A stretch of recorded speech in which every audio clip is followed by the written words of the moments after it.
வணக்கம். தமிழ் ஃபுட் கார்னரில் இன்னைக்கு அவரக்காய் பொரியல் பண்ண போகிறோம். சுவை வந்து ரொம்ப நல்லா இருக்கும். நீங்களும் இதே மெத்தடை ஃபாலோ பண்ணி ஒரு தடவை ட்ரை பண்ணி பாருங்கள். சாம்பார், ரசம், காரக்குழம்பு எல்லாத்துக்கும் சைட் டிஷ்ஷாக வச்சு சாப்பிட்றதுக்கு ரொம்ப அருமையாக இருக்கும். எப்படி பண்ணுறதுன்னு பார்க்கலாம். இந்த மிக்ஸி ஜாரில் 3 டேபிள் ஸ்பூன் தேங்காய் துண்டுகள், 4 சின்ன பூண்டு, பெரிய பூண்டுனா 3 சேர்த்துக்கங்க. பச்சை மிளகாய் 4, நான் வந்து சின்னதாக இருக்கிறதுனால 4 சேர்த்துருக்கேன். நீங்கள் பெருசாக இருந்தால் 2 சேர்த்துக்கங்க. 3/4 டீஸ்பூன் சீரகம். இதை சேர்த்துட்டு தண்ணி எதுவும் சேர்க்காமல் கொரகொரப்பாக அரைச்சிக்கணும். ஸ்டவ்வில் ஒரு பேன் போட்டிருக்கேன். அதில் 4 டீஸ்பூன் எண்ணெய் சேர்த்து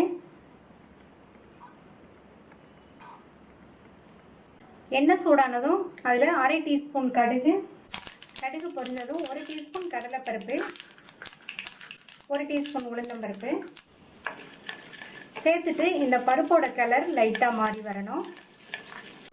இப்போ கலர் மாறிடுச்சு. இது கூட கறிவேப்பிலை, 2 டேபிள் ஸ்பூன் பொடியாக கட் பண்ண வெங்காயம். இந்த வெங்காயத்தை லேசாக வதக்கி விட்டால் போதும். அப்புறமா அவரைக்காயோடு சேர்ந்து வதங்கிடும். வதக்கியாச்சு. இது கூட 200 கிராம் அவரைக்காயை சைடில் நார்லாம் இருக்கும், அந்த நாரை எடுத்துட்டு கட் பண்ணி வச்சுருக்கேன். அதை சேர்த்துட்டு மீடியம் ஃப்ளேமில் வச்சு ஒரு 2 நிமிஷத்துக்கு இந்த எண்ணெயிலேயே இந்த அவரைக்காயை வதக்கி விட்டுக்கணும்.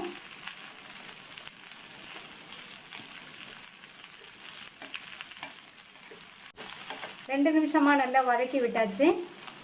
இப்போ இது கூட 2 பிஞ்ச் மஞ்சள் தூள், இதுக்கு தேவையான அளவு உப்பு சேர்த்துட்டு நல்லா 2 கை அளவு தண்ணி தெளிச்சுக்கணும்.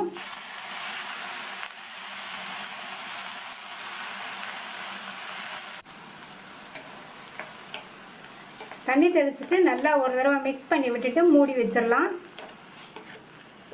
மூடி போட்டு ஸ்டவ்வை சிம்மில் வச்சுருங்க.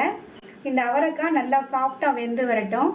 அதுக்கு வந்து 4லேருந்து 5 நிமிஷம் ஆகும். இடையில வந்து அப்பப்போ திறந்து பார்த்து கிண்டி விட்டுக்கோங்க.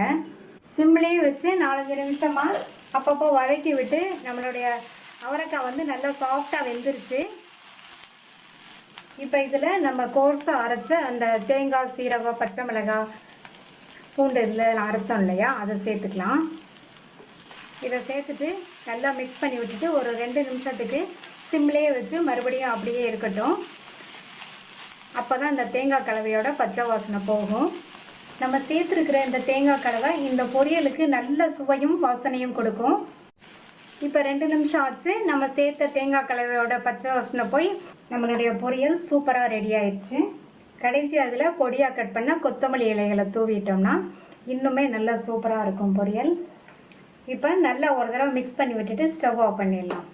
இந்த அவரைக்காய் பொரியலை ட்ரை பண்ணி பார்த்துட்டு உங்கள் கமெண்ட்ஸை சொல்லுங்கள். தேங்க்யூ.